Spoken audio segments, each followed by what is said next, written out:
नमस्कार प्रिय पाठकों, हिंदू धर्म की समृद्ध सांस्कृतिक और आध्यात्मिक परंपराओं में मासिक धर्म को एक दिव्य और प्राकृतिक घटना के रूप में देखा जाता है।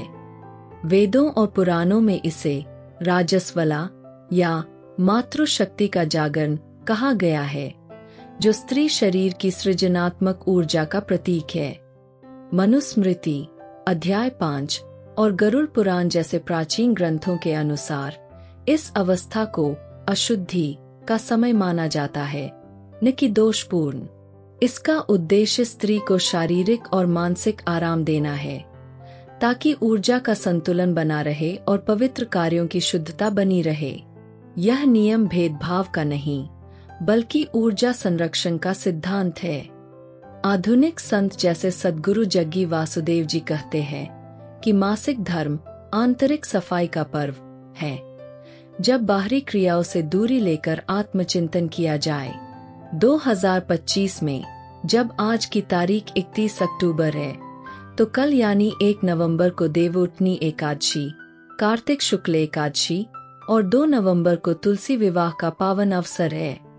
ये पर्व चातुर्मास, भगवान विष्णु का 4 महीने का विश्राम काल का समापन करते हैं, जब विष्णु जी क्षीर सागर से जागते हैं और विवाह ऋतु की शुरुआत होती है।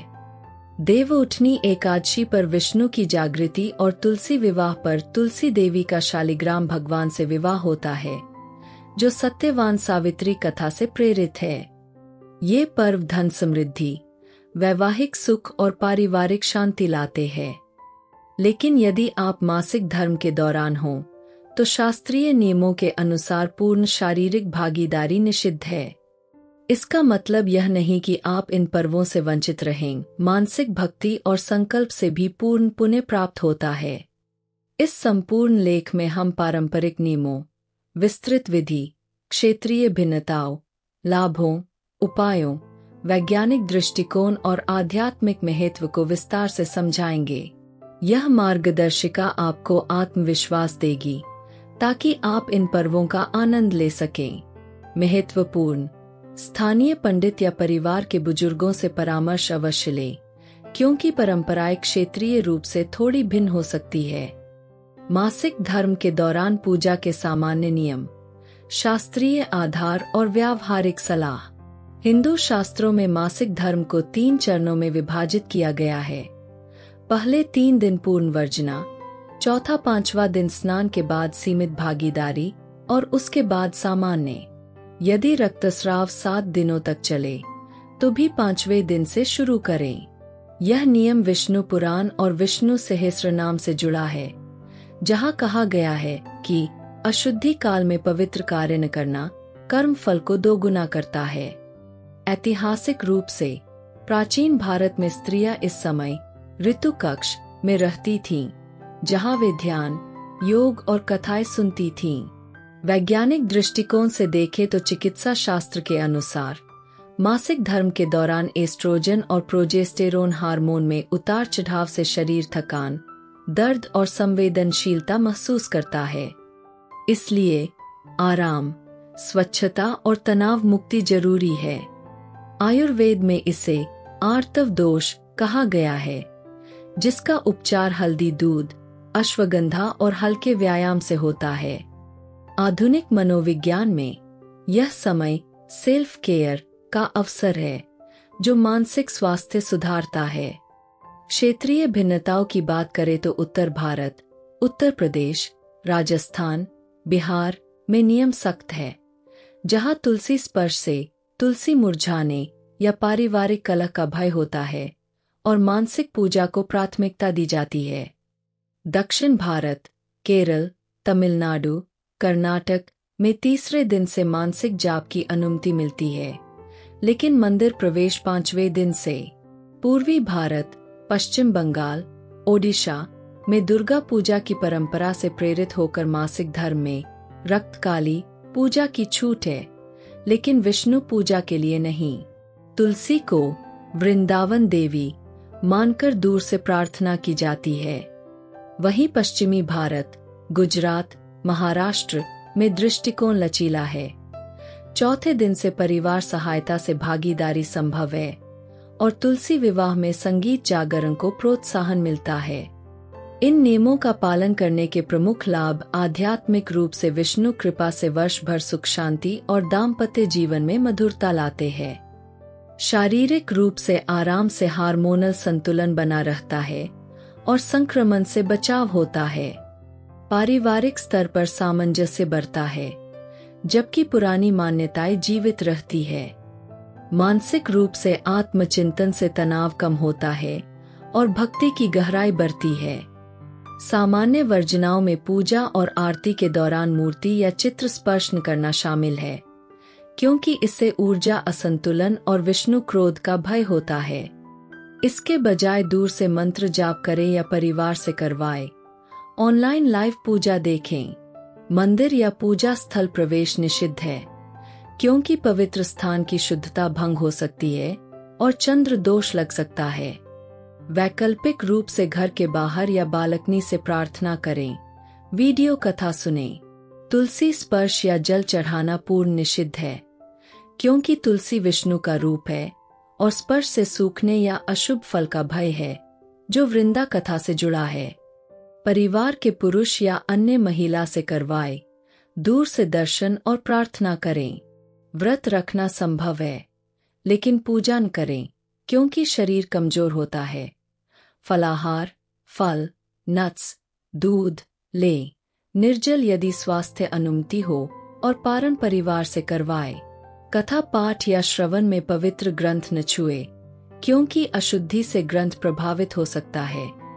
रिकॉर्डिंग, वीडियो या परिवार से सुने, मन में दोहराए।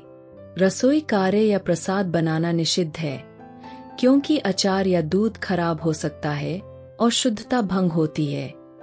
आराम करें, परिवार संभाले, प्रसाद दूर से ग्रहण करें। दान या फलाहार वितरण सीमित रखें। स्वयं न छुए, परिवार से करवाएं। मानसिक संकल्प से दान का फल लें। व्यावहारिक सलाह के तौर पर क्रोध या अपराध बोध न रखें। हल्का भोजन, फल, दही लें। योग, अनुलोम विलोम करें। यदि दर्द हो तो डॉक्टर से सलाह ले। व्रत न रखें। शुद्धि उपायों में 5वें दिन गंगाजल से स्नान करें। विष्णुआय नमः का 108 बार जाप करें। पीले वस्त्र धारण करें। विष्णु मंदिर दर्शन करें। पवित्र जल से सिर धोए। अगले दिन तुलसी पत्र चबाकर फेंकें। तुलसी महारानी नमः जाप करें। पारण में खीर या पंचामृत प्रसाद लें। हरि तत्सत संकल्प करें। विष्णु सहस्रनाम का दैनिक पाठ करें। कथा पुस्तक को गंगाजल छिड़के। गंगाजल से रसोई शुद्धि करें। हल्दी का तिलक लगाए। ब्राह्मण को पीले वस्त्र या फल दान करें। नमो नारायणाय जाप करें। देवउठनी एकादशी का अर्थ है देवताओं का जागरण। विष्णु पुराण की कथा के अनुसार आषाढ़ शुक्ल एकादशी देवशेनी से विष्णु 4 महीने सोते हैं, ताकि जीवों को कर्म करने का अवसर मिले। कार्तिक शुक्ल एकादशी पर वे जागते हैं और विवाह ऋतु शुरू होती है। यह पर्व धनतेरस, दीपावली और भाई दूज से जुड़ा है, जो समृद्धि का प्रतीक है। 2025 का पंचांग देखें तो एकादशी तिथि 1 नवंबर सुबह 9:11 बजे से 2 नवंबर सुबह 7:31 बजे तक रहेगी। पूजा मुहूर्त सुबह 6:30 से 8 बजे है। ब्रह्मा मुहूर्त 4:50 से 5:41 बजे। दशमी व्रत पारण 31 अक्टूबर शाम 6 से 8 बजे। मासिक धर्म में व्रत रख सकती है। निरामिष, फलाहार, लेकिन यदि कमजोरी हो तो छोड़ दें। लाभ, विष्णु कृपा से धन धान्य वृद्धि। वर्जनाओं में मूर्ति स्थापना या अभिषेक न करें। रसोई में न जाए। उल्लंघन से क्षीर सागर दोष का भय। पूर्ण वैकल्पिक पूजा विधि में ब्रह्मा मुहूर्त में जागें। स्नान करें 5वें दिन यदि हो। पीले वस्त्र पहनें। पूर्व या उत्तर दिशा में आसन ले। दूर से परिवार से गंगाजल छिड़कवाए। पूजा स्थल पर विष्णु लक्ष्मी चित्र रखवाए। आंखें बंद कर संकल्प ले। मैं आपका नाम देवउठनी एकादशी व्रत रख रही हूँ। भगवान विष्णु की जागृति से धन समृद्धि और शांति चाहती हूँ। नमो भगवते वासुदेवाय का 108 बार रुद्राक्ष माला से जाप करें। विष्णु चालीसा या सहस्र नाम मन में दोहराए। ध्यान में विष्णु को क्षीर सागर में शेषनाग पर लेटे कल्पना करें। विष्णु जागरण कथा, मार्कंडेय ऋषि की कथा सुने परिवार से या ऑडियो से। कथा का सार विष्णु के जागने से जगत में सत्कार्य बढ़ते हैं। परिवार से विष्णु को पंचामृत, दूध, दही, घी, शहद, शर्करा चरवाए। दूर से आरती देखें, हरि कहें। प्रसाद, तुरी दाल खिचड़ी, पंचामृत ग्रहण करें। पारण दोपहर में फलाहार से। शाम को दीपक जलवाए। विष्णु मंदिर में दान, पीले वस्त्र भेजें। क्षेत्रीय विशेषताओं में उत्तर भारत में अलसी बीज प्रसाद मिलता है। दक्षिण में तुलसी माला पहनना प्रचलित। लाभ वर्ष भर रोग मुक्ति और सौभाग्य। यदि पूजा न हो पाए तो अगले दिन गंगा स्नान या गंगाजल कर विष्णु को तुलसी पत्र अर्पित करवाए। दैनिक नमो नारायणाय जाप से पुण्य 2 गुना। तुलसी विवाह तुलसी देवी का शालिग्राम भगवान से विवाह है, जो पद्म पुराण की वृंदाजलंधर कथा से जुड़ा। कथा में तुलसी वृंदा की पतिव्रता भक्ति से विष्णु प्रसन्न हुए और तुलसी को अमर वृक्ष का रूप दिया। यह पर्व वैवाहिक सुख, संतान प्राप्ति और लक्ष्मी आगमन का प्रतीक है। 2025 का पंचांग द्वादशी तिथि 2 नवंबर सुबह 7:31 बजे से 3 नवंबर सुबह 5:52 बजे तक। विवाह मुहूर्त शाम 5:30 से 7:30 बजे। गोधूली वेला। पूजा दोपहर 12 से 2 बजे। मासिक धर्म में तुलसी स्पर्श पूर्ण निषिद्ध। तुलसी को पतिव्रता मानकर स्पर्श से विवाह विघ्न का भय। वर्जनाओं में मंडप सजाना या फेरे न ले। लाभ नियम से दाम्पत्य जीवन सुखमय। पूर्ण वैकल्पिक पूजा विधि में सुबह स्नान कर लाल या पीले वस्त्र धारण करें। पूजा स्थल को गंगाजल से शुद्ध करवाए। परिवार से गन्ने, फूलों और आम पत्तों से मंडप सजवाए। तुलसी को दुल्हन की तरह सजवाए। चूड़िया, बिंदी, साड़ी।